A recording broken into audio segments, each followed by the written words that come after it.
Hello, good morning, good afternoon, good evening, and good night, depending on where you are. For some reason or other, there's a lot of new people joining us here today. So if you don't know who I am, I'm Lucky. Professionally, like in my day job, I'm a video game programmer, and then I get off of work and I'm a VTuber. So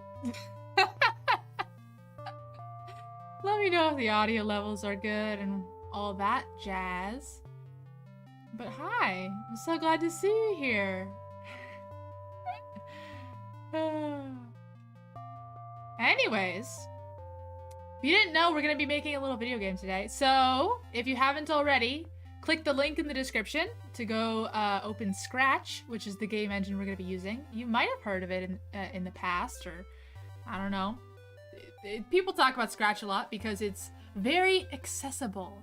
It's a very accessible engine. It's a very, very good way to learn just like the 101 basics. Like, I don't know anything about coding. I don't know what I'm doing. This is I think, a very, very good way to start learning. And so that's what we'll be using today. So make sure to click in the link in the description and go to Scratch. I haven't like super really decided what kind of game we're gonna be making here today, so probably something pretty simple, if I had to guess. Maybe like a snake kind of thing. But despite the simplicity of the engine and the fact that we're not like typing out code, it's the same thing. It's exactly the same thing. It's the same concepts. It's the same thought processes. It's like the same thing. So don't think that, oh, I'm not even like typing, like this isn't real coding. It absolutely is. It's real programming.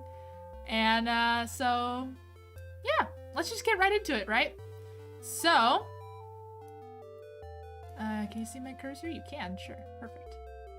Okay, so this is Scratch. If it's telling you to do a tutorial, just like skip the tutorial. We're not doing the tutorial. Don't worry about the tutorial. I'm the tutorial today. On the right, this is our game. This little panel right here, this is our game. If we click this green flag, it'll run, but it won't do anything because we don't have any code yet. This guy in the middle, he's our sprite. He's sprite number 1. Sprite 1. He is what's called a game object, or an actor, depending on which engine you're in. And then, this is called the stage, by the way, in here in Scratch. The game, the screen, I guess, is called the stage. Here on the left, this is where all code is going to be. Well, at least, you know, you can also do costumes, which just means like animation frames and stuff like that. And you can do sounds. We're not going to really worry about that for right now. We might do actually a little bit of costumes, but anyways. We're going to mostly focus on the code part because this is a coding lesson. So, all of our code that exists in Scratch is going to always be inside of an actor or a sprite. I'll call them sprites. I'll call them sprites to be consistent, but they're also called actors or game objects, depending on what engine you're in. In Scratch, they're called sprites. So, all of the code that we're going to be writing will always be on some sprite. And because I'm going to assume that our starting guy is going to be our player. So, I'm just going to name him player, actually, so that it's nice and consistent. Player. Okay? So, all of our, like, score and how we move and stuff is gonna be on this guy. Well, maybe we'll put the score somewhere else, but for starters, let's just start with movement.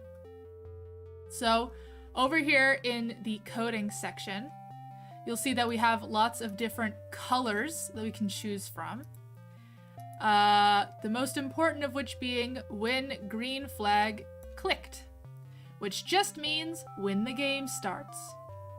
When the game starts, this will start running.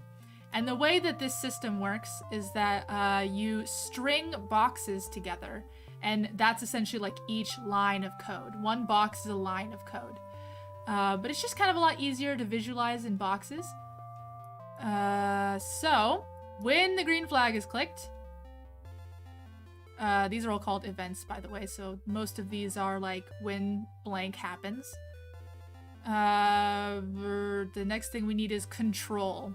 So, what does control mean? Control refers to how the code is running. So, let's say if we wanted to wait 1 second, we would wait 1 second, and then it would run the rest of the code. If you want to repeat the code that's inside of this block, it's going to do that 10 times according to this block. Forever is what we want. That's just keep going. Just keep going. Just run this code in a loop forever. Forever. If statements are extremely important in coding. You're gonna be using it for everything. It says like, if something is true, then do the stuff in this block. And that if blank is true, that's called a boolean. So in here it's called sensing. Well, not sensing. Wait, what is it called? Well, I guess they don't really have a boolean. Okay. These diamond ones, these are booleans. And all a boolean is it's a statement that can either be true or false. It can only ever be those two things, and that is exactly what a boolean is. A bool, it's also called. So all of these diamond ones are booleans. We can use them in our if statements. We can use them in our wait until statements. We can use them in our repeat until statements. Anytime you see this diamond, that's a boolean. I'm gonna delete all this stuff. So, we want to make some controls. So, it's just gonna loop through this forever, and we want to say if you're pressing your right button, turn right.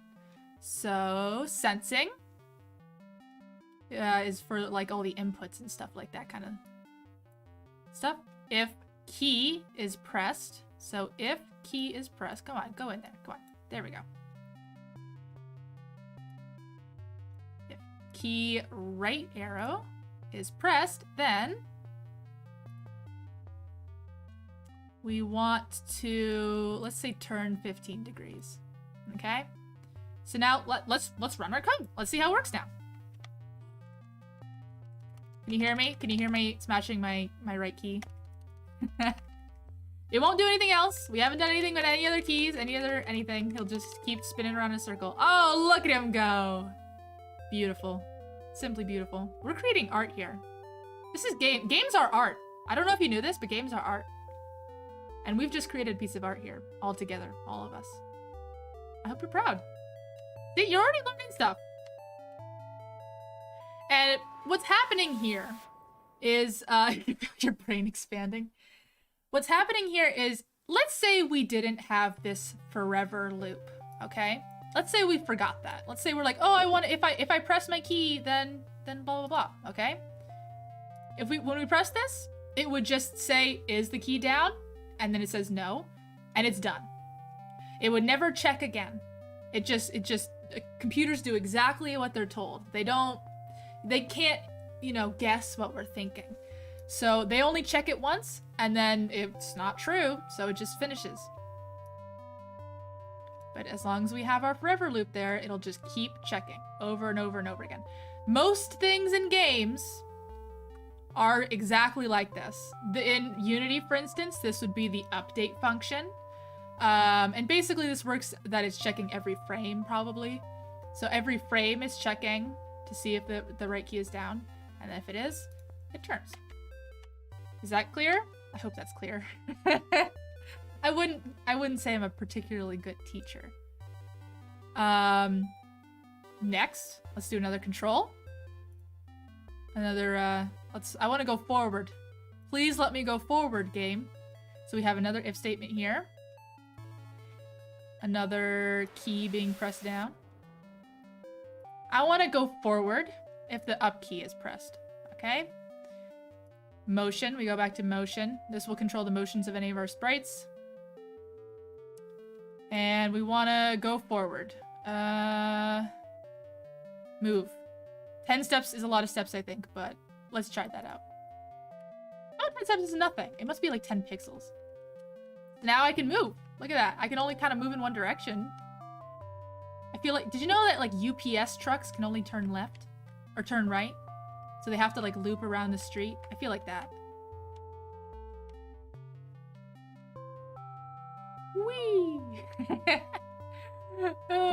Oh, okay, we need to be able to turn left. So we do the same thing again. We go back to control. If we have our key down the left arrow, that's the wrong one. I grabbed the wrong key, the wrong. There we go. If we have left key, then turn left 15 degrees. Perfect. Here we go. Here we go. Now we're cooking with fire. Whoa! Whoa. We're making a video game.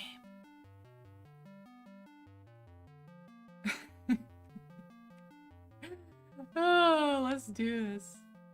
Look at him. Okay. Perfect. This is beautiful. This is absolutely beautiful. Okay. If you didn't notice, by the way, the game will keep running until you click the red stop sign. So this is great and all. This is very cute, but I think we need like a game. How about we get a game going here? So let's add a new sprite. Oop, I didn't. 1 second, I didn't plug in my phone. Boop. Okay. Surprise me. Okay, cool. I guess we're gonna be collecting bells. This is it, by the way. We'll choose a new sprite for you. You can search for a sprite. Basically right now, I'm just grabbing an object that we will use as a collectible for our little snake game here. So I clicked surprise. It gave me a bell. That's how it works. I want it to be a little smaller though. Maybe even smaller than that. Okay, perfect. Now, we got our bell. So, I want to make it so that when I touch the bell, I collect it, and my score goes up. Nothing happens right now, though. Okay, let's fix that. Oh, also, if you didn't notice, and I hate this about Scratch, when you click the red button, nothing resets. We'll fix that later. Actually, you know what? Actually, let's fix that. Let's fix it right now. It's gonna bother me. It's gonna keep bothering me, so we're gonna fix it right now. At the beginning of your little green flag here, before the forever, just have it go to 0, 0. Which I think is the middle. Yeah, it is the middle. So that'll make sure that it resets every single time. There we go. Go to just like teleports it. But he's still rotated, so that's not great. Point direction 90 degrees. Yeah, perfect. There we go. In regular game programming, you might call this the initialization state. Works a little different when you're using code though, but it's like the same idea. So we want to set exactly how all the states are going to be at the very beginning of the game, and that's how we've done it. So now, no matter where we go, no matter what we do, woo woo woo woo, go off screen. When I click the green arrow again, he'll pop back into the middle. Perfect. Can you do comments? Bet you can't. Nope. Not that I can see. Anyways, doesn't matter. So, now we want to make sure that when we touch this little guy, we collect him. So we need, there's a few ways we could do this, but the way I'm gonna do it is I'm gonna put this, this is Unity 2022. The next generation of Unity. So we're gonna go back to Scratch. I'm gonna put this information on the bell itself because I just don't want to clutter the character too much. So we have our starting block when the green flag is clicked. Forever. We want to keep checking. We're not just going to check once. We're going to keep checking forever. This is a pretty standard. You're probably always going to have this set up pretty much. And if, just like before, we are touching the player. If the bell is touching the player. Why is it edge? Oh, because you can't sign yourself. Gotcha. Okay. So if the bell is touching the player, then we're going to do something. What are we going to do? We're going to go to a random position. Here, go to random position. And you might not think it, but that's all we really need. Look at that. Snake! Woo! Oh, look at that. So much fun.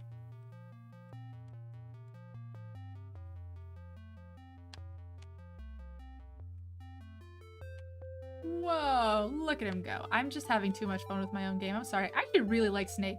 Snake is one of my favorite games of all time. I used to play like the Neopets version, Mirka Chase.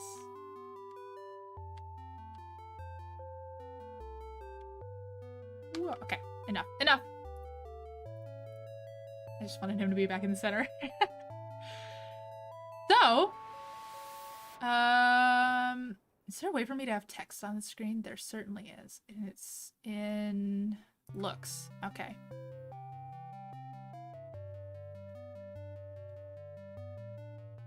It's in looks, right? Say. Where does the say happen? Sorry, I don't use Scratch that often. I'm just quickly trying to remember how we can show the score on screen. It's not that one. I guess we could do it that one. That'd be kind of cute. That he's saying his score. See, that's why Scratch is a superior engine. Is it think? It's not certainly not think, is it? No, that's like a different, yeah, it's like a different bubble.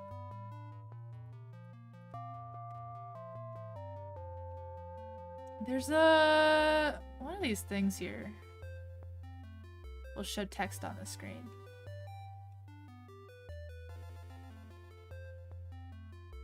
Show? Wait. No. I remember. Okay. I remember how to do this. Everything's okay. We're gonna go back to the player because we want to add a score. Okay? We're gonna make a variable called score. Easy. Easy peasy. This variable in Scratch is always going to be a number, but variables in programming can be literally anything. They can be a boolean, like we talked about earlier. It can be set to true or false.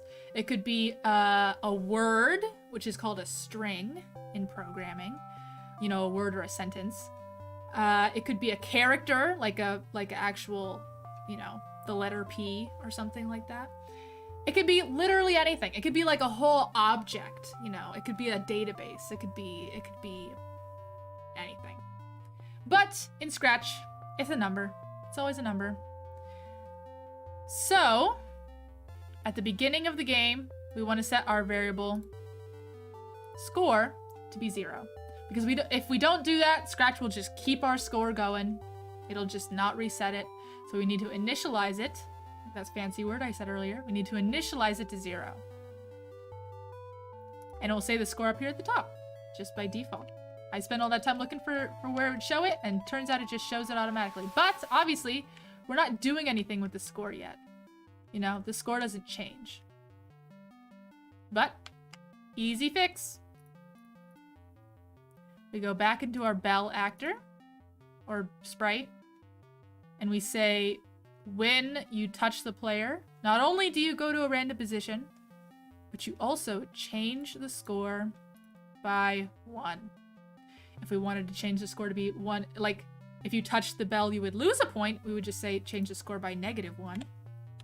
Oops. But we want to add 1 to the score. Yeah, this engine is definitely specifically for people learning. It's made for people who want to learn programming. That's the whole point of it. And it's happening twice. Why am I adding... Wait, is it adding 2? No, it's not adding 2. I'm crazy. Look at that! Our score's going up. It's a video game. Made a video game. Whoa! And since we initialized it to be 0, when I click the flag again, it'll reset to 0. Beautiful. It's only been 20 minutes and you've already made a video game. Can you believe it? Can you believe it? Actually, well, because you guys are talking about Scratch in the chat, there's a bunch of other stuff that Scratch can do. And you can even, like, actually code new blocks. But, we're not gonna worry about that. We're just gonna be worried about Snake. Now, we need to just make it, we're just gonna, like, polish it. We're just gonna make it real shiny, real game-like. And as it is right now, you can just sort of go off into oblivion a little bit. I mean, you kind of have to stop at a certain point, but I think wouldn't it look so much better if, when you touched the walls, you died? I think that would look so much better.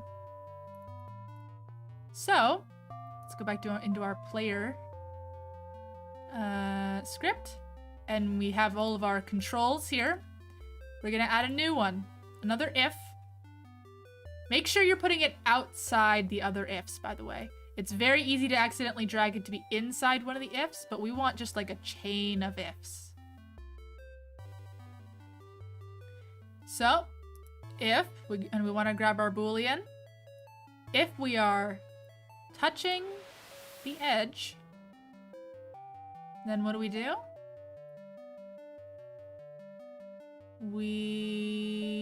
I don't know, is there a way to make it stop? Oh, actually, perfect. Never mind. No. Different.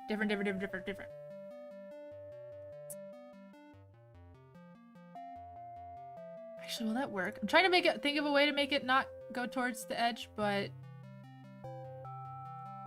Oh, wait, we wanted to say if you touch the edge, you die. That's right, that's what I said. That'll work. This'll work. I was thinking about trying to make it, like, stop if you touch the edge, but... It's a lot easier to do if you just make it die. So, what happens when you die? That sounded really existential. What happens when you die? We're gonna make a new event. We're gonna broadcast a die message. Die. Okay? And what happens when you die? We need to write that. So basically, when you broadcast this message, anything that has the block that says, when I receive die, do this stuff. This block can be on any sprite. It doesn't have to be on the same one. This broadcast will broadcast to the whole game.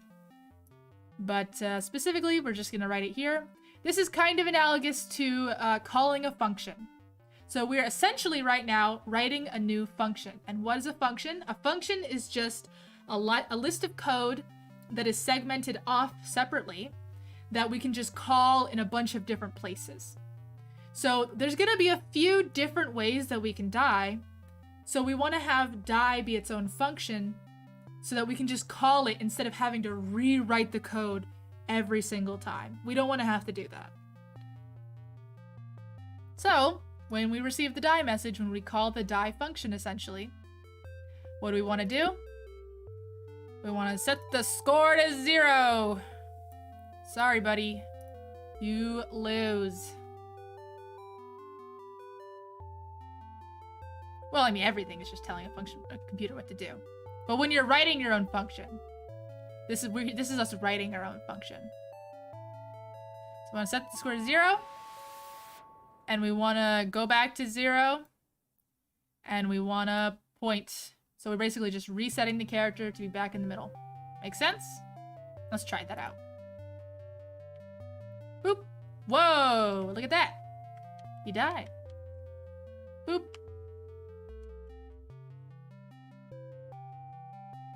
Now, if you touch the edges, you die. Which is pretty easy to do because the player is so big. Actually, I'm gonna make him a little bit smaller. There we go. That's good. Woo! Woo! Come on, putting the bell right on the edge. Oh, oh, oh. Now, let's say we hated this control system. Let's say we just hate this control system. Because it's kind of annoying now that we die. Let's fix it. Now, instead of turning 15 degrees, we want to just point in a certain direction. So if we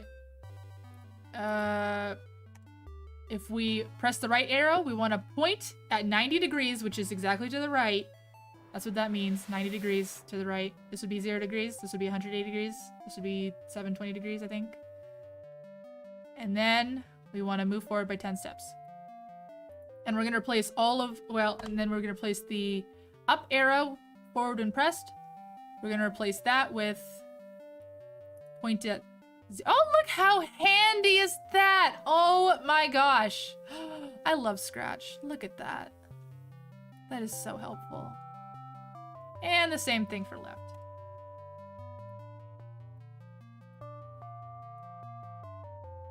Negative 90 degrees. Okay, close enough. And then we want to add one more. We need to add a down key now. So we go back to control. Same, oh, gosh darn it, Scratch. Trying to put all this code in there. I didn't want you to put all that code in there.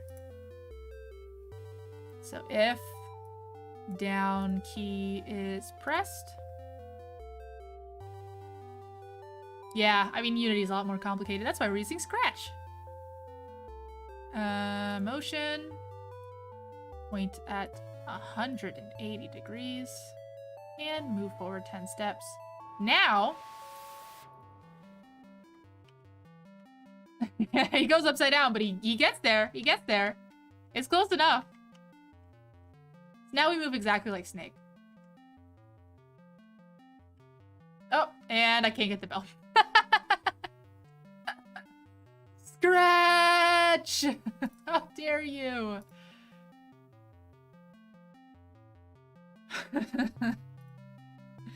Bad RNG. These are exactly the kinds of debugging things that come up in making games. Ooh, I thought I didn't get that close to the corner.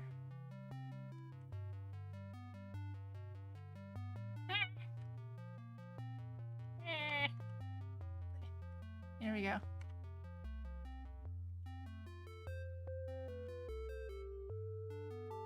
I'm a wall surfer. Whee! Look at my scores. Too good. Can't keep... It's fine. Don't worry about it. Okay. Next feature. What should we add? We should add bad things that you can't touch. Like, apparently it's a bowl. I guess we're adding bowl. It's gonna be a tiny bowl. And if you touch this bowl, you're gonna die. Plain and simple.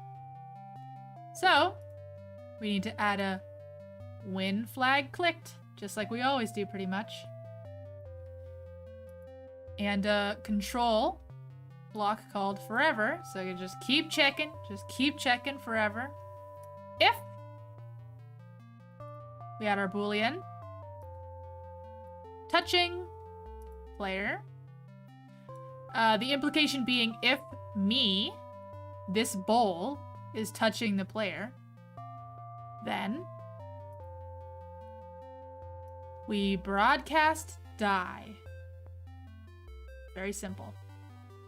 And also, because we already wrote all that stuff for die, right? So we don't have to rewrite all of that code that we wrote for die. We just broadcast die and we call the die function, and it will do all of that for us. So let's try it. Let's try it. Let's see what happens. So let's see. I got a score here. Let's see what happens when I touch the bowl. I died. Easy. Simple. Easy breezy. Maybe she's born with it. Maybe it's a bowl killing her.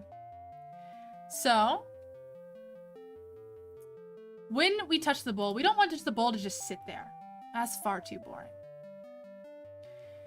We want the bowl to only show up when you've hit a certain score. So, just like most things, we start with an if statement. If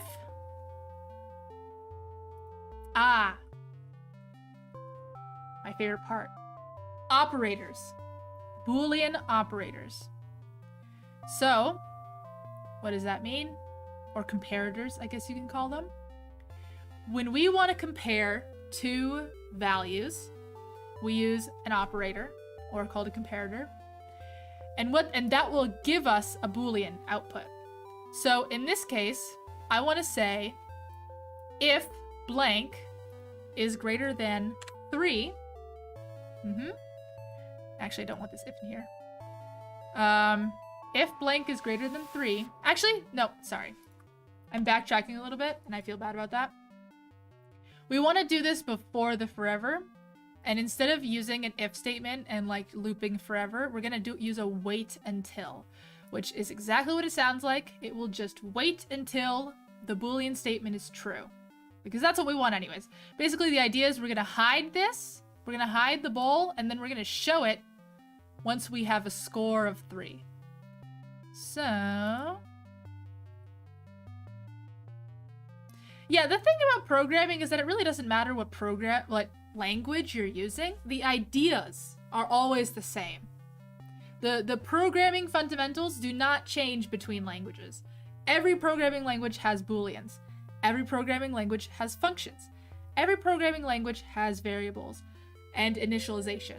And all of these things that I'm talking about are true for every single programming language you could possibly want to use. So just because you're using Scratch, which may seem like, oh, this is like kiddie stuff, this isn't real programming, it is the same. It's absolutely the same. And in fact, a lot of colleges, when you major in computer science, they'll teach you in a certain language, but they will usually teach you the fundamentals in such a way that you can learn any language very quickly. The only difference between the only difference between, let's say, C# and C++, which, if you don't know anything about programming, it might just sound like I'm just saying things that start with C. Okay, let's start with everything. The only difference between C# and Java, for instance, which are very, very similar languages, the only difference between those two things is just a little bit of the wording. Where do you put the parentheses? Where do you, what do they call that thing? But the thing is always the same. It's just what they call it, So, back to what we're actually working on, and me finishing my little rant here. We have a wait until. So, it's going to wait until the score is greater than 3. And just for a little thought experiment, what do you guys think would happen if I just ran it like this? Reading through this, what do you think would happen? Would I die when I hit the bowl right off the bat? Let's give it a try. I feel like Dora. Sorry. I'm not dying. Why am I not dying?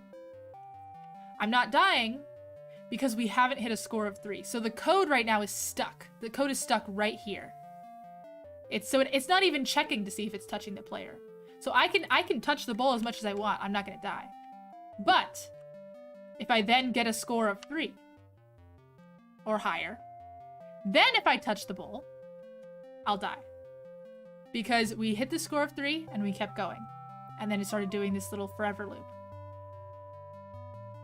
So we want to hide the bowl. We want to hide the bowl until the score is 3. So we're going to, there's a hide somewhere in here. Here we go. Hide. When I click the green thing, I want you to hide. That's my initialized state. I want to start with the bowl being hidden. And when the score is above 3, I want to show it. And also, I want to add another thing. You will notice that this says score is greater than 3. This does not say score is greater than or equal to 3. So what this is actually saying is I need a score of 4. If we wanted to do it a score of 3, sorry, I when I was talking, I said it wrong. But let's say we wanted a score of 3. Let's complicate this a little bit, just for the sake of learning, okay?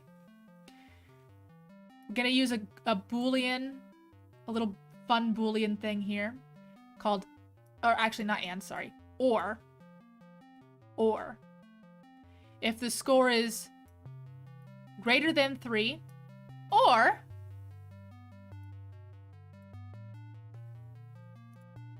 if the score is equal to 3. So now it will be 3 or greater. And we throw that back in our little, if wait until. Scratch does not make these little hitboxes on the things very easy. Okay, so now we just need a score of, oh, come on, don't put the bell over there. Okay, there we go. Oh, and you'll also notice now our bowl is hidden. So the bowl's totally hidden. And once I hit this bell right here and get a score of 3, it will show. And there it is. And now if I touch the bowl, I'll die. So this or here is just exactly the English meaning of or. If the score is above 3 or the score is equal to 3, then we can continue. There's another one here. Another great operator we're going to talk about. Not or. And. Which again is just the English meaning of the word and. Both of these things would have to be true for the whole statement to be true. But of course, you can't have one number be greater than 3 and equal to 3 at the same time. It's just not possible. So it doesn't really work in this case. We could have also written this statement using a not operator. And not takes the whole statement and says flip it. So let's say if our score is equal to 3, if our score is not equal to 3. It just, inverses the booleans. So any boolean statement that's true would then become false. Any boolean statement that's false would then become true. Oh, I hate Python for a lot of reasons. So, another way we could have written this exact same statement is if the score is not less than 3, which will be very confusing if you don't have a lot of familiarity with booleans. I mean, when you have a degree in computer science, you literally have to take an entire class on Boolean logic. It can you can do some really weird, tricky things, and it definitely takes a lot of practice with Booleans to sort of get your brain used to the concept of just having these statements that are either true or false, and taking those statements and chaining them together to get really complex, functions. But this should work exactly the same way that we just wrote the other one. So, and when I hit the score of 3, there you go, the bowl appears. So both of these statements are equal to each other. And I only did this because to just sort of tell you guys about Booleans and the different Boolean operators. Again, like I said, every single programming language uses Booleans and ors and nots and ands. It's the same thing. In other programming languages, they usually use an and is like an ampersand, a not is a exclamation point, and an or is a vertical bar. But here, we're just writing it out in plain English. Unless you're using Python, in which you just, well, is it Python? No, it's not Python. Never mind. Ignore what I'm saying. But, like I said, those kinds of things change from language to language.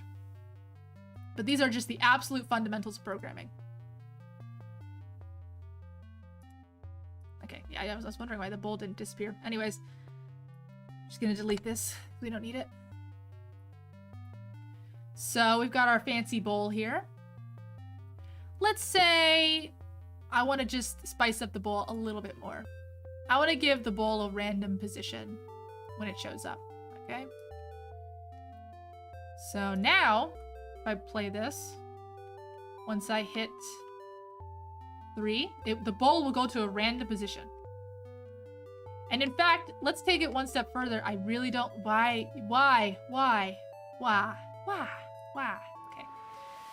Okay. Let's take it one step further, in fact. Let's play around with that with the broadcast control. We talked about it earlier. Broadcast is a lot like calling functions. Let's play around with that a little bit. Every time I touch the bell,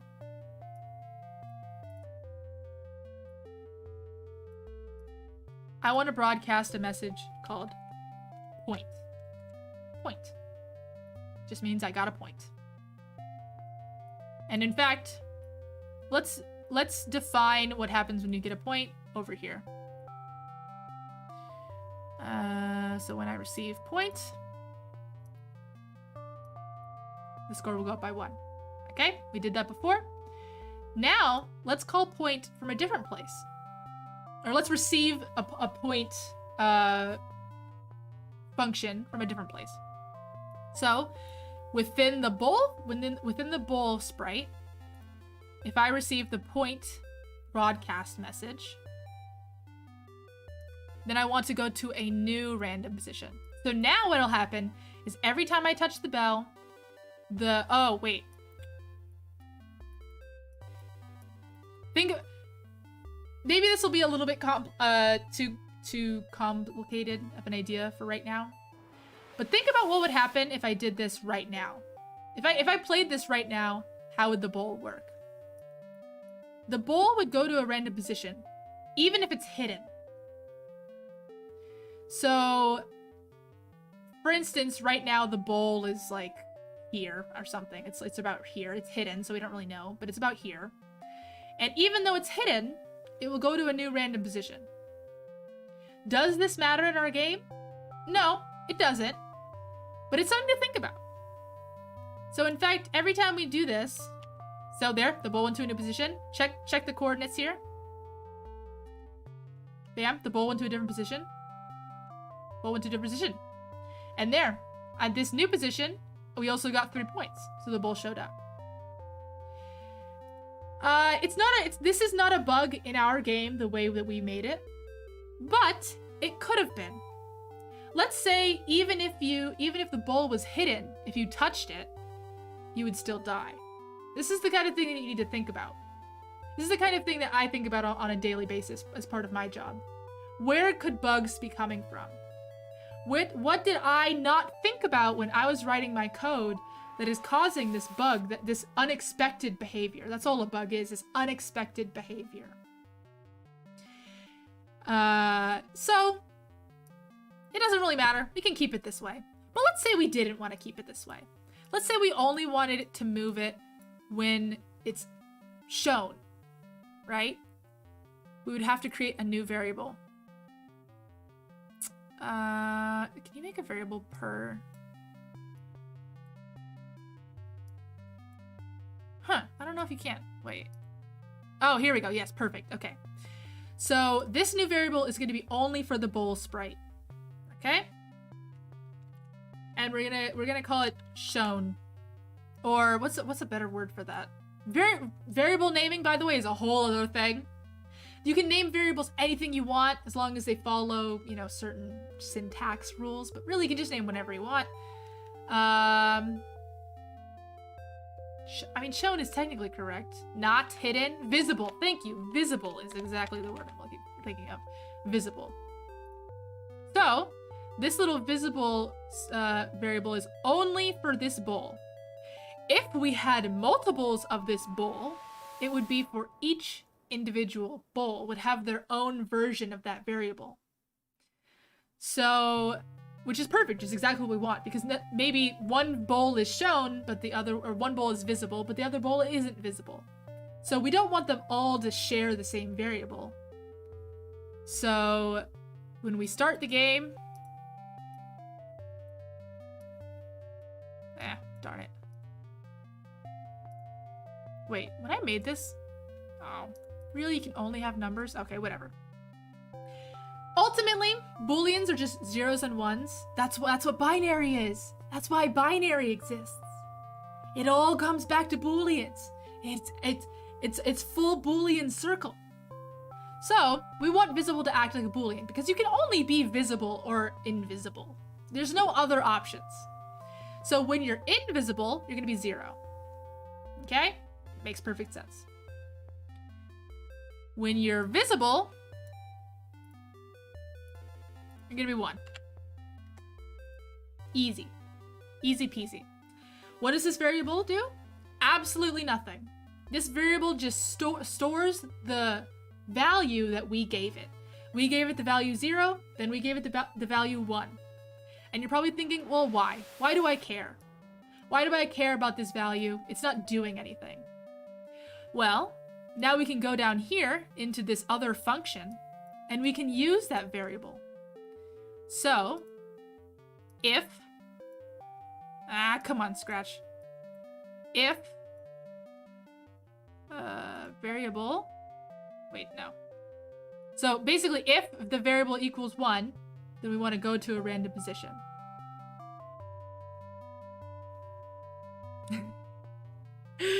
0 means no and 1 means yes. I mean, not wrong. 0 is always false and 1 is always true. So we want to operator. We want to compare a variable, which is an operator. If visible equals 1, and we set it to equal 1 when we were shown, right? Then we want to go to random. Then, only then, do we want to update our position. So now, it's a little weird that it will show each individual variable state, but sure, whatever. Why is it doing that? I don't know why I did that. That was a little weird. I don't know what Scratch was doing there, but anyways. Besides the point. So, as it is right now, the bowl is still up here in the corner. It's still up here in the corner. If we get a new bell... Oh, wait, it's still moving. Why is it moving? Come on, bowl. Why are you visible? What's going on? Did I do something wrong? I must have done something wrong.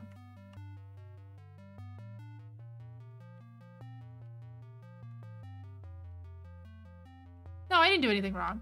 Okay, I don't know. That was weird scratchiness.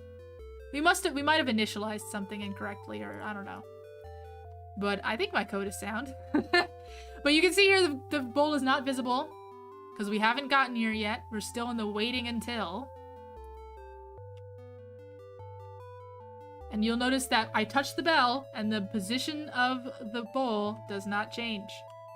Because it gets to this if statement and it says, well, it's not visible, so don't do this stuff.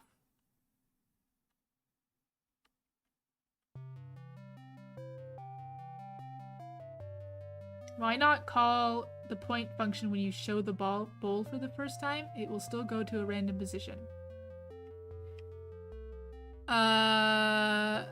I only want to call point if I just got a point. Because if I call point in any other situation, I'll get a point when I don't want one. Because within the player... I don't know what happened there. Or within the bell, rather. It will receive the point, and it will set the score by 1. I could just... It also sets the position randomly when I show it for the first time. So I don't need to call point. But considering that the fact that point also just calls a random position, I understand why you think about that. But yeah, it will broadcast to every single sprite. Let's see. What are some other... Why does it not reset... Am I crazy? Why does it not reset bowl visible? It's so weird. I don't... That's Scratch being wrong. I don't think I'm wrong. I think Scratch is wrong.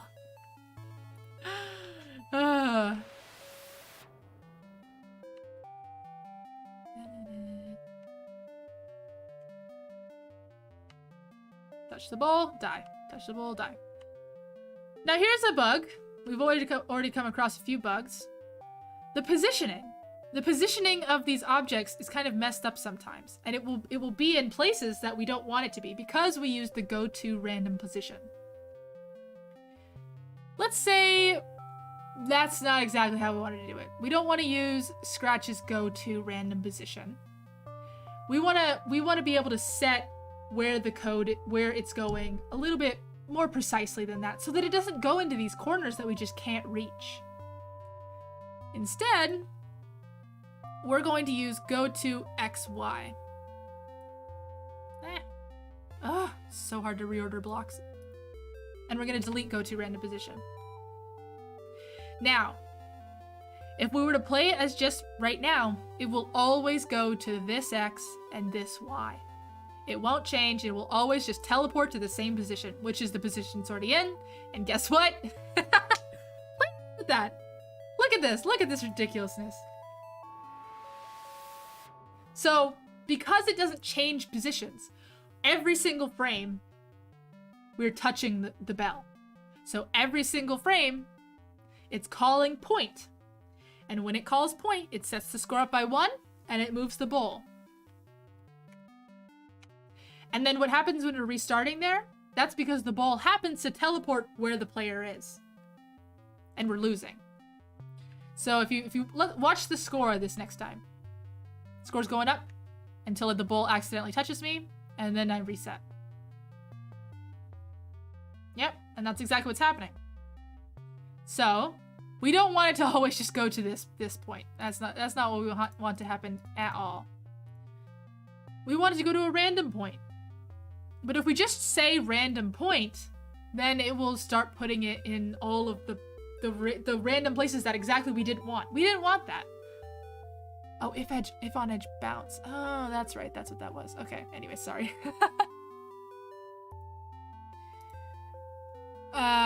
So we're gonna need some numbers. Give me the numbers here. Where's the numbers? Is it operators? Yeah. And random. I want some random numbers. Where is random numbers? Ooh, mod. Ooh, we're not gonna get into mod right now.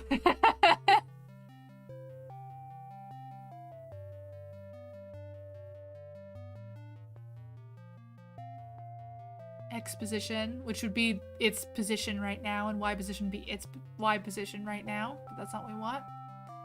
Where is the, there must be a random, certainly. So not a, find this ridiculous. Here we go. Here we go. Found it. Random. It's in operators. I just didn't read it. Can't read. So we want to pick a random number. What number will this be? We can go back to looks. I think. Or is it looks or is it operators? Wait. I think it's looks. Yeah. No. I'm trying to get the size of the stage right now. I'm sure there's a way for me to search through all these.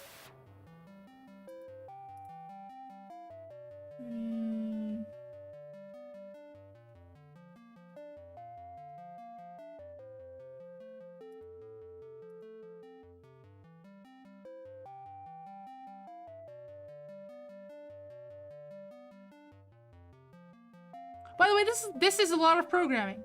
A lot of programming is like, I know what I want to do, but what's the thing called? And that's why there's so much of a meme of going on Stack Overflow. Because the answer is usually on Stack Overflow. So right now, I'm doing what I do constantly, many, many times a day, which is just looking for the name of the thing that I want to do. Because my memory is really bad. What the heck? The answer's always on Stack Overflow. Yep.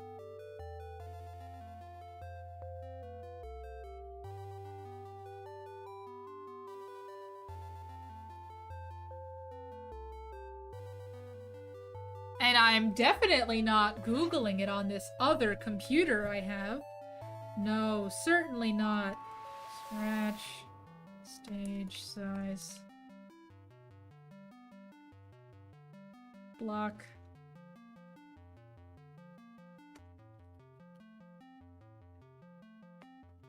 Maybe there isn't one.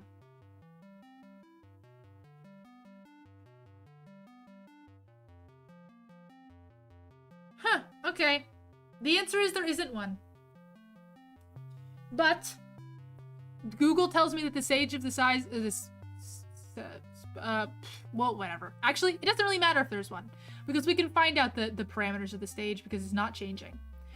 Normally, we would want to use a variable for, you know, like there would be some variable somewhere. There would be some way to access how big the screen is. But this is Scratch, so there isn't. So I'm just gonna, oops, whoa.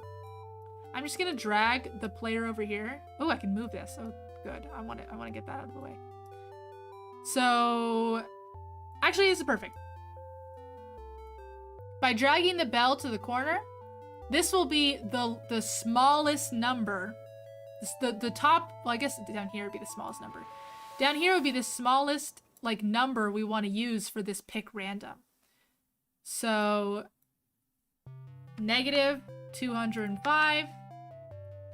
And by the way, we want 2 of these. This is going to be for the X. This is going to be for the Y. And you grab the other negative number. And we want to go to the top right of the stage. And our top numbers are going to be 222 and 135. Your numbers may vary slightly. That's perfectly fine, and I just put it in the wrong spot. I just put it in the wrong spot! Make sure you're not goofing it up like I did. So, this should be negative 209 for the X to positive 222 for the X, and negative 164 for the Y, and positive 135 for the Y. Okay? So all this will give us is a random position on the X and a random position on the Y. And we just plug that in. So now, when we play our video game, can I like hide this slider? I don't get rid of it. I don't care. Okay, whatever. Now, when we play the game, it will always go to a place that we can reach. Oh, and I touched the bowl. The bowl, however, does not have that code we just wrote. Oh, and yeah. So, let's copy this. I think you can copy blocks, right? Yeah, perfect. You can just select the blue go-to block that we just wrote and copy it. And we can go to our bowl, select the bowl, and instead of using go to a random position, go to this nice little less random, slightly less random statement that we have just created. And here too, actually. Every time we said go to random position, use this instead. Just so everything's a little bit neater. Did I have anything else on the bell? No. Okay, I already did it. So now, and then the bowl shows up, and the bowl will always be in a place where we can reach it. Well, kind of, I guess. Oops.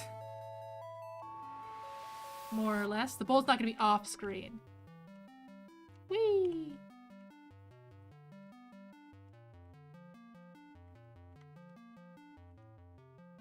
Fundamentally, this is really all you need to know about Scratch to be able to make games. I've basically taught you the important bits. Everything else that we could do in Scratch wouldn't really be transferable to other languages and stuff. I mean, we could go into how to make it play sounds. We could make it go into showing up images when you die or get a point or something like that. You can add sound. Yeah, it's actually really easy. When I receive a point, play a bell toll. Let me turn on my... Wait, if I have no idea whether you're hearing my BGM twice now.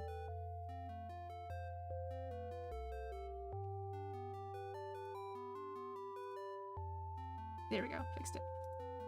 Okay, now, when I hit the bell, that's extremely excessive.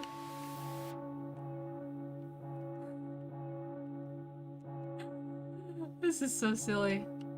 Oh, and you'll notice, why hasn't my score gone up? Why has my score gone up, you're thinking? The answer is because the one that we called is play sound until done. So this function right here will wait until the sound is completely finished to continue the code execution. That's not the one we want to use. We want the score to go up immediately. So instead we say start sound. This one will just start the sound. And the score is going up appropriately.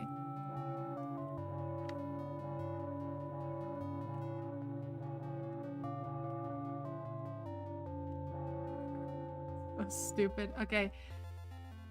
How about if we want to do one when we die? Can I have other sounds? Xylo. Okay, let's go to the bowl. Pop. I guess there's just random sounds on certain sprites. This one is a pop.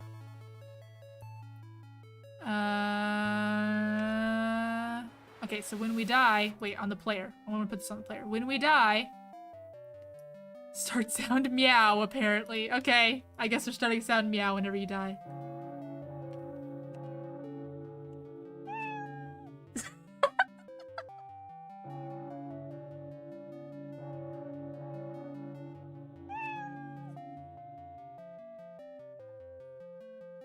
You can record yourself. There's one of the things there was said record.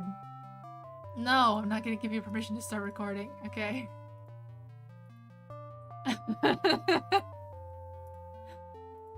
Snake game.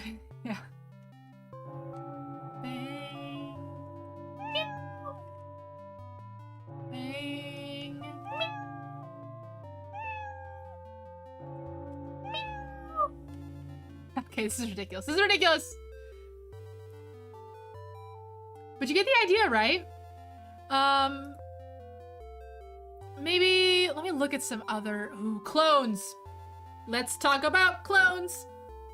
Let's talk about clones. Let's say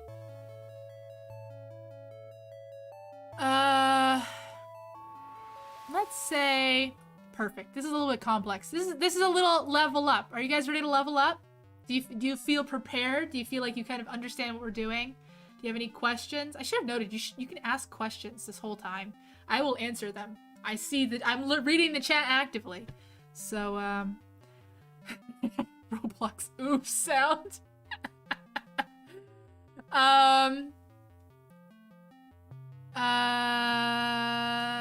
We're gonna start talking about clones. Yeah, honestly, 99% of dev time is just polish. It's incredible once you start like actually working on stuff. Talk about clones. Okay. What are clones? Clones is exactly what it sounds like. It means that you make a clone of the sprite. So in other engines, this might be called pooled actors or pooled game objects. In Unity, this might be called this might be when you instantiate a prefab. That's the idea. The idea is we got clones. We can create clones of ourselves. And I want to create a clone when I hit score 6. When I hit score 6, I want there to be 2 bowls on the screen. I want it to be much more difficult of a game. How do we do that? Well, if we put it in the forever, as soon as we hit 6, it will start cloning every single frame, which is not what we want. We only want it to happen once. How might we do that? How could we do that? Well, to start off, we want to create a new function. This new function is going to be called clone thread. We're going to talk about threads. Oh no, we're going to clone the bowl to make it a little bit more difficult. We're going to add some difficulty to this game. We're gonna talk about threads a little bit. This is also a universal programming idea. Every single collection of boxes here, every single group of boxes will run on its own thread. And all a thread means is it's like the... Think about your two hands, okay? This is a good way to explain it. Think about your two hands. Each hand can do something at once. Both of your hands can do different things at the same time. Your hands are threads, and they can be on different functions at the same time, but they can only do one thing at a time. Your hands are only picking up this notebook. Your hands are only typing on your computer. Same idea. So, what we're gonna do is we're gonna trick Scratch into creating a new thread. This thread... Wait, we don't even need to do that. Wait, this is stupid. I don't even need to do this complicated thing. I can just call it this. So basically, it's gonna be a different thread. We can have multiple when green flag is clicked in the same object. And each one will have its own thread. So each one can check on something continuously. So this one is gonna have its own forever. Or actually not a forever, we're gonna use a wait until. Sorry, I keep backtracking. So this one waited until the score was, you know, greater than 3. Or greater than 2, rather. This one is going to wait until the score is 6 or greater. 55% is Stack Overflow. So remember, this is not greater than or equals to. So when the score hits 6, that's when we want to do it. So when score is greater than 5. And by the way, people are always like, oh, I can't do programming. I'm so bad at math. This is like the max amount of math you ever really have to do. Is like kind of, you know, knowing, oh, well, if I want it to happen at 6, it has to be greater than 5. Or every single time I make a score, the score goes up. I mean, it gets more complicated, but really, that's all that really you need. Everything else is kind of... It's definitely not used frequently.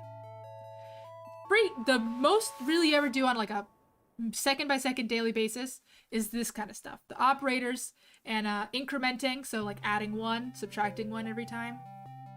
That's it. So it's not math. It's not even stuff that you really do in school that much. It's like a totally different thing. So anyways, we wait until the score is 6. Programming, yes, exactly. Programming is more logic than math. Programming is like pure logic. It's like, Sudoku. Sudoku's not math. You know? That kind of thing. But people think they have to be good at math to do Sudoku. Or like that it's the same brain. I feel like it's not even the same brain, personally. But anyways, we're waiting until the score is 6. It's not math. No, I didn't say that. Did I say that? Oh no. Okay. And when the score is 6, we want to create a clone of myself. Create a clone. And if we do that, I think you're gonna find something a little bit unexpected happens. Let's try it, shall we? So, oh, I forgot about the sounds. So the bowl appears at 3. Yep. Let's do a few more. One more. The next bowl should appear, and there we go. The thing that I thought was gonna happen didn't exactly happen, but... Ah, no!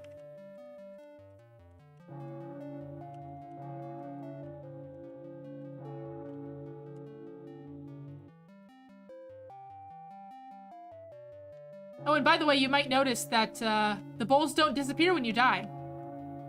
That's because we didn't set them to reset, you know? We can do that too. Receive die. Hide self. Hide self.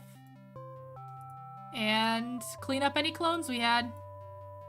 I think. Maybe not. I don't know. There might be some weird stuff going on here.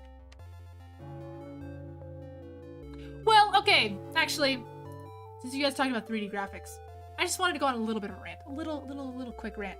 While I'm doing this, feel free to just play around with the ideas that I talked about. Yes, 3D math is definitely common. Another thing is vector math. All of these things that I'm talking about are under the category called linear algebra. I had to take a class in that too in college. However, a lot of the math that people think of or like know of when they find out about games, like ray tracing, that kind of thing, I don't know how to do that. I don't do that. That's not my job. That's not what my company pays me to do. There's a different programmer that does that. All I do as a programmer is I make mechanics. I do exactly the kind of programming that I'm showing you guys right now. It's like the same stuff. The guys who do the engine, those are the engine programmers. By the way, engine programmers make a lot of money. If you don't really care what kind of programmer you are and you're really good at math, you should be an engine programmer. But anyways, physics again, physics engines, physics. That's part of engine. Engine does physics. I don't care about physics. I don't know anything about physics. I should know about physics, but I don't. Another kind of programmer. Actually, I mean, this may or may not surprise you, but nowadays, pretty much all designers do a little bit of programming. They don't code like I do, but they do like pretty much exactly the same kind of programming that I'm showing you here. Like this level of programming I'm showing you, if you mastered everything I just told you, you would know exactly as much programming as like a beginning designer does. Because they do have to program, you know, sometimes. You have to put the blocks together. I make the Lego blocks and they build them, right? So they have to at least be able to shove the Lego blocks together. But it's exactly as complicated. They know just as much as I just told you. And they have a job. Of course, designer is more of a conceptual thing, so that makes sense. And then, there's another kind of programmer I was trying to think of. Well, graphics programmers are also its own thing. So they're kind of on the engine team, but they focus more on like literally the graphics, as opposed to the main engine team would be more like physics and that kind of stuff.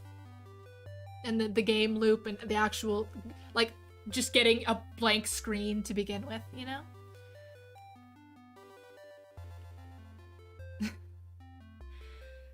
But yeah, I don't really know what else we could, I mean, we could start getting really complicated with this, but I think actually that you guys have a really solid foundation.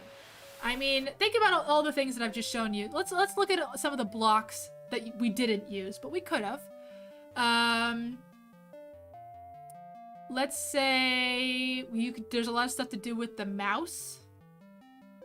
There's a lot of stuff to do with dialogue. You can do little says blank. I think in a lot of games, the wait would be used a lot more often. Like, let's say when we start the game, we want the player to say hello. Actually, the wait is built in. So you can say hello, and he can't move because we haven't gotten to that part. Oh, and there it is. Make an RPG progression. I don't know why his position's not changing. Oh, because of the wait. Because of the say hello. See? There we go. I put the say hello in the wrong place and he wasn't initializing properly. See, there we go. There we go. Hello. And I can't do anything until he's done saying hello because it says say hello for 2 seconds. Some other things. You could definitely do a lot with the X position and the Y position. And that would be of the sprite that it's on. Set rotation style. Huh, I don't know what that's about. Oh, yes, we could do something. Okay, yes. Actually, I thought about that and then I forgot. Yes, we can prevent the bowl from spawning on top of the player. How can we do that, you might be thinking? To be honest, immediately what I'm thinking may not work, but I'm going to try it anyways. I'm going to create a new function that chooses, because it's a little bit more complicated than just calling this blue thing right here. So I'm gonna create a new function for it. It's gonna be called bowl position. Just because I don't want to have to keep copying and pasting this code. So I'm just going to create a little receiver for it. And the first part of it is that we're going to want to go to this place. And we're going to replace all the places in the bowl only. We're gonna have it send the message bowl position.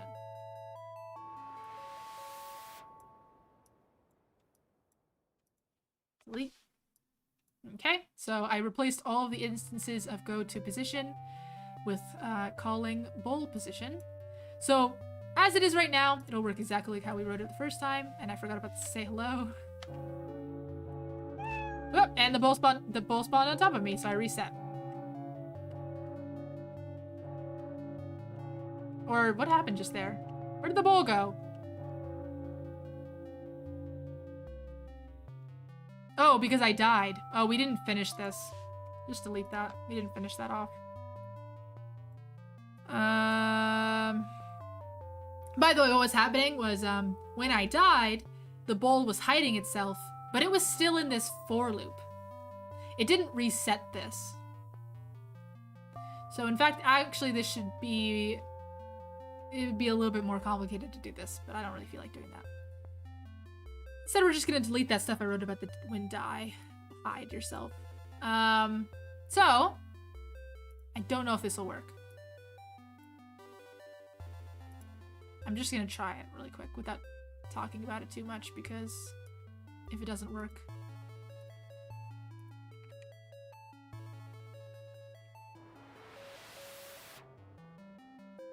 Or rather, I guess this should be a while. Repeat until. Yeah, it's a repeat until. If this works, then I'll tell you about it.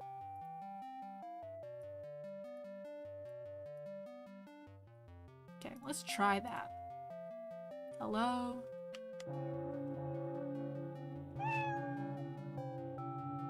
It did not work. Quite unfortunate.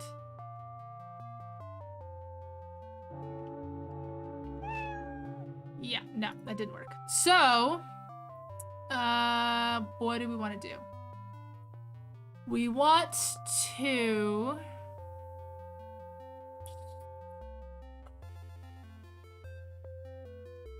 You think you see the... Well, I know what the bug is. The bug is that it's going to the position and then it's touching the player and the player's dying. I was just curious whether there would be some sort of... I could beat it. I guess that's what I'm trying to say. But I can't. So, instead...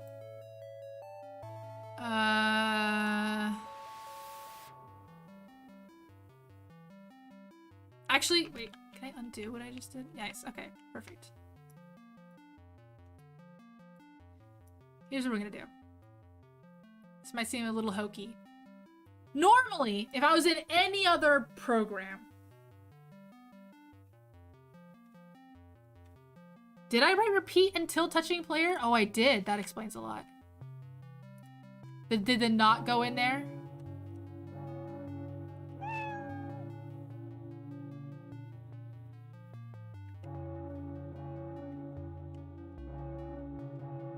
Wait, did that work?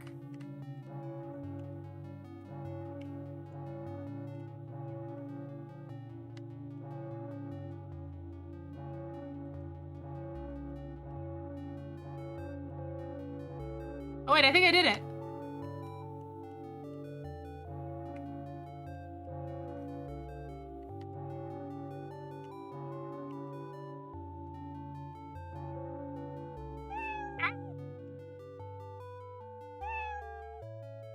Oh, my other bowl isn't killing me.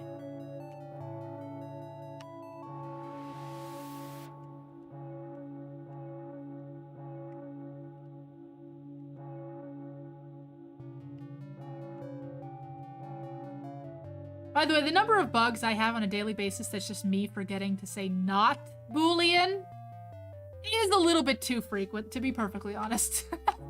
But I had the not there. That was Scratch not putting it in.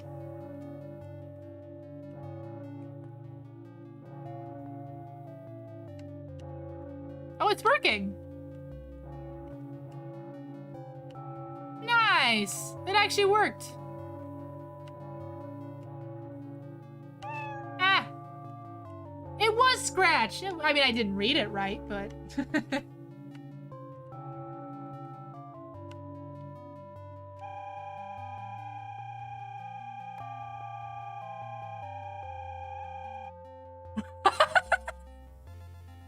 So, a lot of programming is just checks. Obviously, we want to check that it wouldn't be in this square. What happened was the bowl was overlapping with where the player spawned, so the player was just constantly spawning.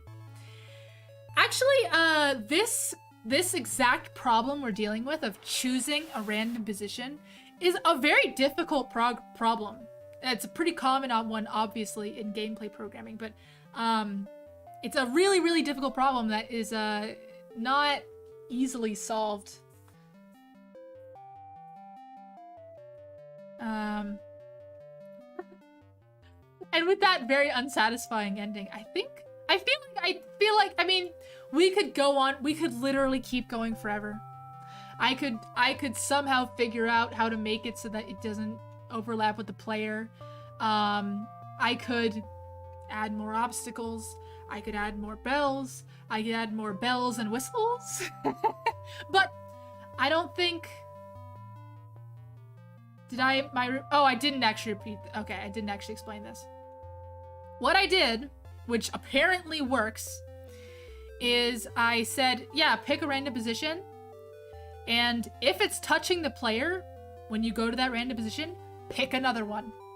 And just keep doing that. Keep picking a random position until you're not touching the player. That's all I did. That's all I did. I wasn't sure if it would work because I was worried that as soon as it goes to a new position, it would sense that it's touching the player. But it seems to be okay. What's my favorite programming language to use? I don't really have one. For my work, I use C++, and for my personal projects, I use Unity C#. So, I don't have a favorite, though. I learned in Java. I know Python. Yeah, I know C.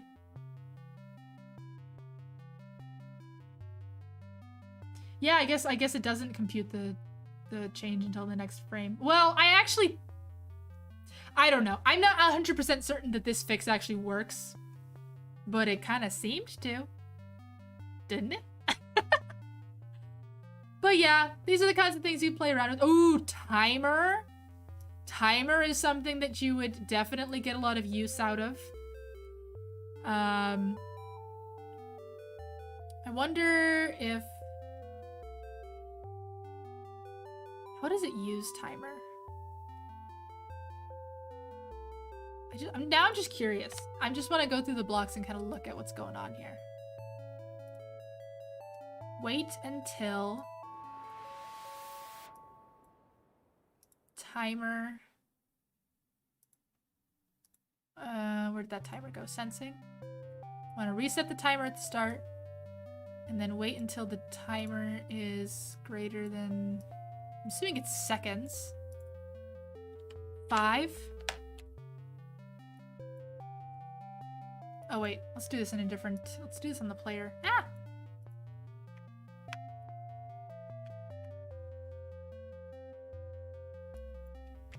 Now I'm just goofing around. Whoa. That's not what I wanted to copy and paste. Not what I wanted to copy and paste at all. Okay. Until timer. Wait until...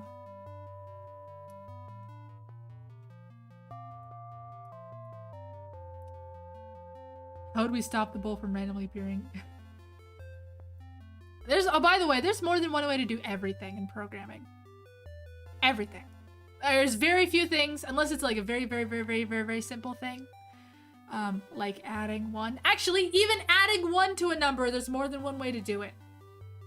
No, maybe not in Scratch, but in other programs. I mean, well, yeah, in Scratch. Even in Scratch, if we wanted to just say, I want to take my variable and add 1 to it. There's 2 different ways we could do that. We could set the variable to the variable itself plus 1, or we could increment the variable. Those are 2 different, things that we could use. I can't remember where the pluses and stuff are. Yes, here, plus. And then we could also just set or change. This is a change. This is set. We could increment it by 1. In either way, anything in programming, there's multiple ways to do it. That's why there are, in college, they run your code through like an anti-cheat,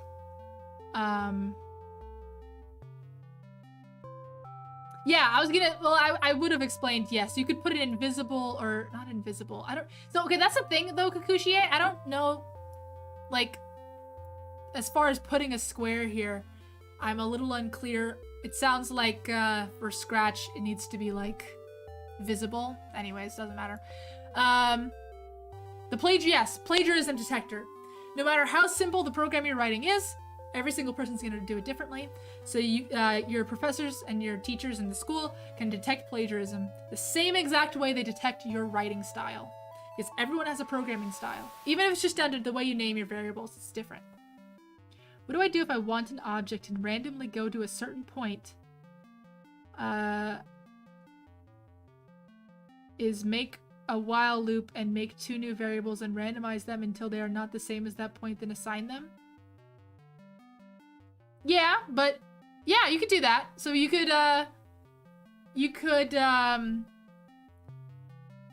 yeah, that's one way to do it. That's one way to do it for sure. You get the like X position of Y of here and the Y position and everything, and then just randomly create values until it's not within the square.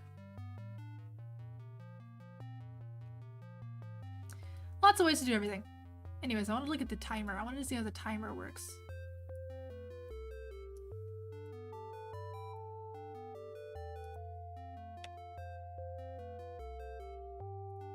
One, 2, 3, 4, 5.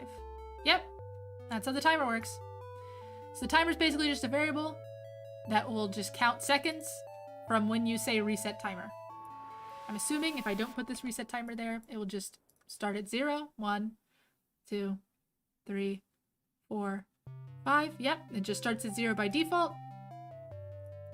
So there you go. If you wanted to use a timer, that's how you use the timer. I imagine the timer would be pretty helpful in a lot of instances. You can change the background, or the volume, or the score. You can change all kinds of values related to the stage. And by the way, we didn't mess with it, but you can change the background of the stage. Username. I'm assuming that's the player's username. By the way, you can also concatenate strings. I think. At least you should be able to. Maybe you can't. Does string not let you does it not let you concatenate strings?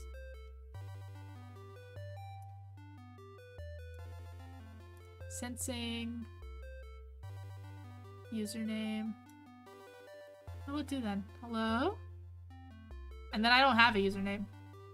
I'm assuming that that's what's happening.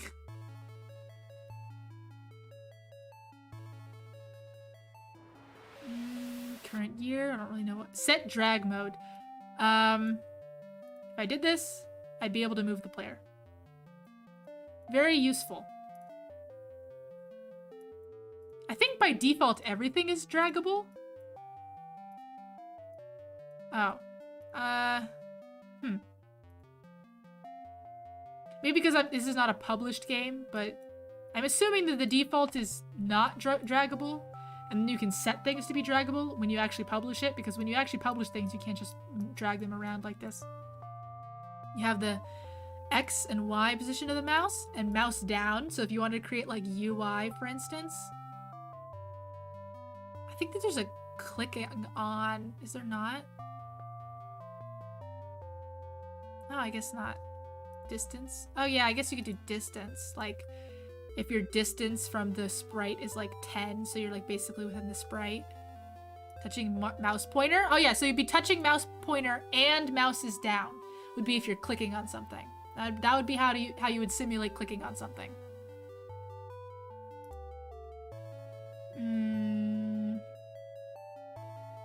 Let's see, what else? Oh, you can change the pitch on stuff? That's fun. There's different graphic effects you can do.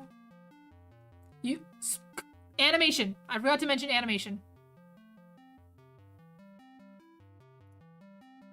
Costume. Switching the costume is animation. So here it'll just switch the costume to 2 and then never do anything again. But let's say I wanted to have him animated moving this whole time, okay? I want to create a new thread. So this is separate from our other loop. Forever.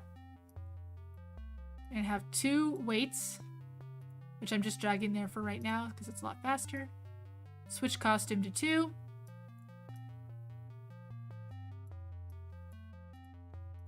So now when I do this, look at him go! What a lad! What a lad!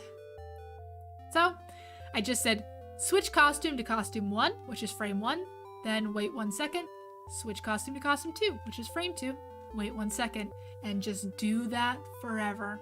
So he'll just be doing this little animation forever. More complicated animation is a little bit trickier to do in this program, but let's say, you could even do stuff like he would have a death animation, and so you would have like 3 frames of death, which would be like die 1, die 2, die 3, and then when you call die, you would basically have another one of these events when I receive die, and then it would also just have like this same kind of thing, and then it would just play the animation once. But you'd have to make sure, I guess, that this one would stop playing. It gets a little tricky. It definitely gets a little tricky with animation stuff.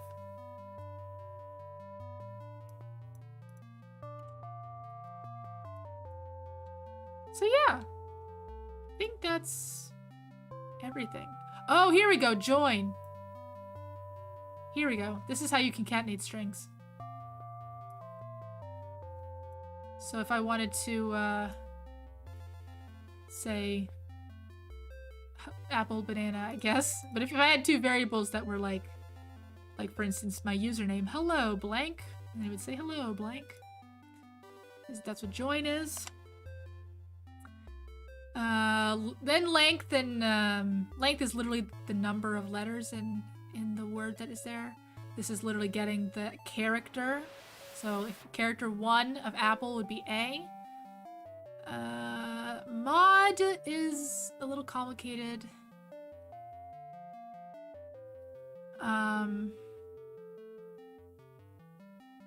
Oh, stop. Oh, here we go. Nice. That could be fun. When this sprite is clicked. Look at that. I told you how to create the script for like, oh, checking if something's clicked. It's already there. You don't even need me. What am I here for?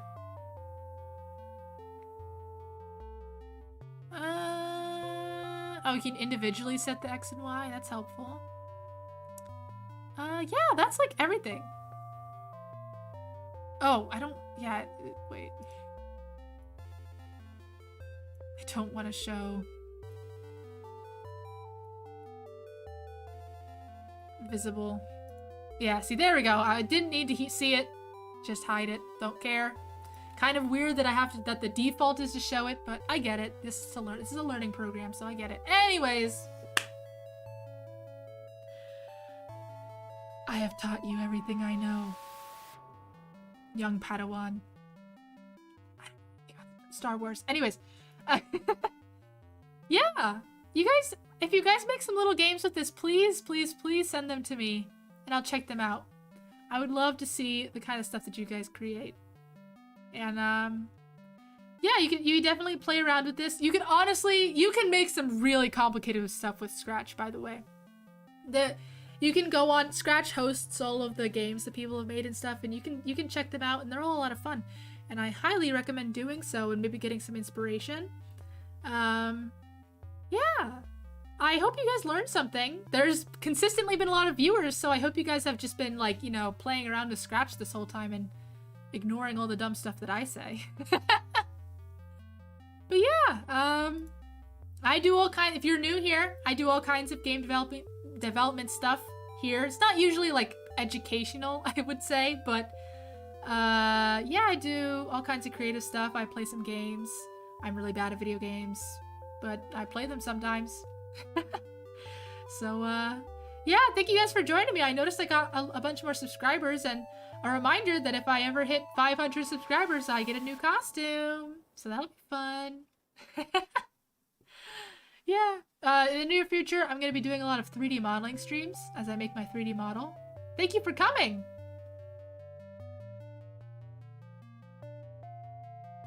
So yeah, also, I mean, there's a bunch of other game developer VTubers in here. You should check out Ethel Chamomile. She also does a lot of game development streams. A lot more than me, that's for sure. Kikuchi, I do believe, does game development streams.